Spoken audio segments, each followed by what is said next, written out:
আসসালামু আলাইকুম। আশা করি সকলেই ভালো আছেন। প্রিয় চাকরি প্রত্যাশী ভাই ও বোনেরা, প্রতিরক্ষা মন্ত্রণালয়ের নিয়োগ সার্কুলার প্রকাশ করা হয়েছে, যেটাতে কিন্তু বর্তমানে আবেদন চলমান আছে।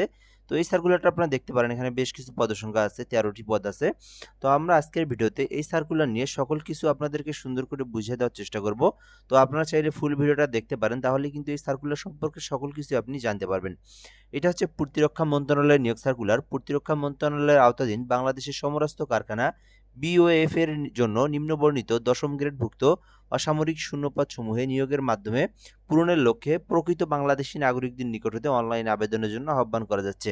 তো এই সার্কুলারে বাংলাদেশের যে কোনো প্রার্থী চাইলেই কিন্তু আবেদন করতে পারবে। নারী পুরুষ সকলেই কিন্তু আবেদন করতে হবে। এই সার্কুলারটা দশম গ্রেডের।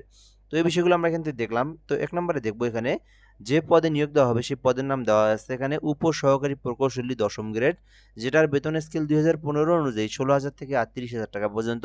তো আপনি চাইলে এটাতে আবেদন করতে পারেন। এই পদে 13 জনকে নিয়োগ দেওয়া হবে এবং এইটার আবেদনের জন্য অবশ্যই 32 বছর পর্যন্ত আপনার হইতে হবে। 32 বছর প্লাস হইলে আবেদন করতে পারবেন না। তবে এই সেক্টরে যারা কর্মরত আছে প্রতিরক্ষা মন্ত্রণালয়ে, তাদের জন্য 40 বছর পর্যন্ত আবেদনের সময়সীমা আছে।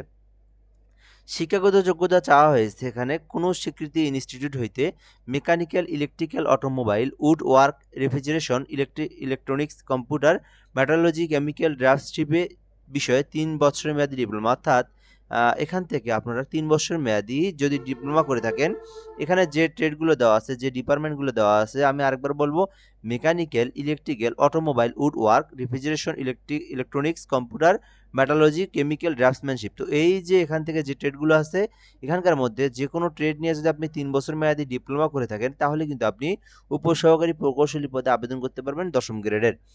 তো এখন আমরা দেখব এই আবেদনের জন্য যে বিষয়টা বলা হয়েছে এখানে 18 থেকে 32 বছর, সেটা কিন্তু আমরা এখান থেকে দেখলাম। তো এখানে বেশ কিছু দেওয়া আছে যে মৌখিক পরীক্ষার সময় কি কি কাগজপত্র নিয়ে যেতে হবে এবং কি কি ডকুমেন্টের প্রয়োজন হবে, এই বিষয়গুলো দেওয়া আছে। এগুলো আমরা পরবর্তীতে দেখে নিলেও হবে। আমাদের মূল বিষয় হচ্ছে আবেদনের জন্য যে বিষয়গুলো প্রয়োজন। তো আপনাকে আবেদনের জন্য এখান থেকে অবশ্যই অনলাইনে আবেদন করতে হবে এবং bofteletalk.com.bd এই ওয়েবসাইটের মাধ্যমে আপনাদেরকে আবেদন করতে হবে। তো আপনারা নিজেরা যারা আবেদন করবেন, নিজেদের ক্রোম ব্রাউজার অথবা গুগলে আসবেন। আসার পরে আপনারা bofteletalk.com.bd এই ওয়েবসাইটে প্রবেশ করলে কিন্তু আপনারা ফর্মটা পেয়ে যাবেন এবং ওখান থেকে কিন্তু আপনাকে অ্যাপ্লিকেশনটা করতে হবে। তো আপনি চাইলে আমাদের মাধ্যমে অ্যাপ্লিকেশন করে নিতে পারেন। আমাদের এই ইউটিউব চ্যানেলটাতে সাবস্ক্রাইব করে রাখতে পারেন। বাংলাদেশের সকল সরকারি নিয়োগ সার্কুলার আপলোড করা হয়। পাশাপাশি কিন্তু যে কোনো সরকারি চাকরির আবেদনের জন্য আমরা কিন্তু অনলাইনে ঘরে বসে থেকে নির্ভুলভাবে আবেদনের জন্য আমাদের সঙ্গে যোগাযোগ করতে পারেন। 0177583031 এই নাম্বার হোয়াটসঅ্যাপে এসএমএস করলে আপনি আমাদেরকে পেয়ে যাবেন। তো এখন আমরা এখান থেকে দেখব আবেদনের জন্য কত টাকা ফি প্রদান করতে হবে। তো আপনারা জানেন যে প্রতিটা আবেদনের গ্রেড অনুযায়ী কিন্তু পেমেন্ট ফি প্রদান করতে হয়। তো এইটা যেহেতু দশম গ্রেডের বর্তমানে সরকারি ফি ধরা আছে 223 টাকা। তো আপনি যদি আবেদন করে নিজেরাই পেমেন্ট করতে চান, সেক্ষেত্রে 223 টাকার সঙ্গে আরও প্রায় 60 টাকার মতো লাগবে। দুইটা এসএমএসটা 6 টাকার মতো। আপনারা 230 টাকায় রিচার্জ করে আপনারা এটাতে ফি দিতে পারবেন। আর যারা প্রতিবন্ধী আছে, শারীরিক প্রতিবন্ধী, তারপরে এখান থেকে তৃতীয় লিঙ্গ, এই বিষয়গুলো যারা, তারা হচ্ছে শুধুমাত্র 56 টাকা ফিতে আবেদনটা প্রদান করতে পারবেন।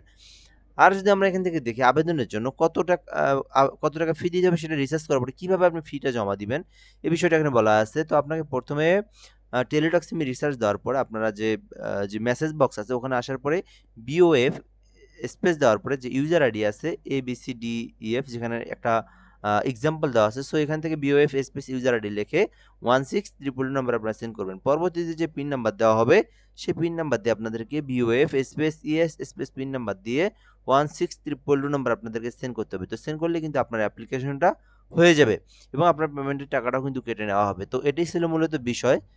এইভাবে কিন্তু আপনার আবেদনটা করতে হবে। তো আবেদনটা শুরু এবং শেষ কত তারিখে সেটা আমরা দেখব।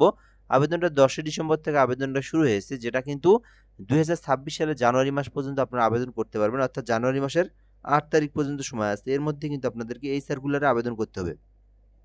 তো এই সার্কুলারটা কিন্তু মোটামুটি বড় আছে, 13 জনকে নিয়োগ দেওয়া হবে প্রতিরক্ষা মন্ত্রণালয়ে। তো যারা আবেদন করবেন এখান থেকে আবেদনটা করতে পারেন। তো সার্কুলার নিয়ে যদি কারো কোনো কিছু জানার থেকে থাকে, কমেন্ট বক্সে কমেন্ট করে জানাতে পারেন। ইনশাআল্লাহ রিপ্লাই দেওয়ার চেষ্টা করব। আর অবশ্যই আমাদের এই চ্যানেলটাতে সাবস্ক্রাইব করে আমাদের সঙ্গে যুক্ত থাকবেন। আসসালামু আলাইকুম।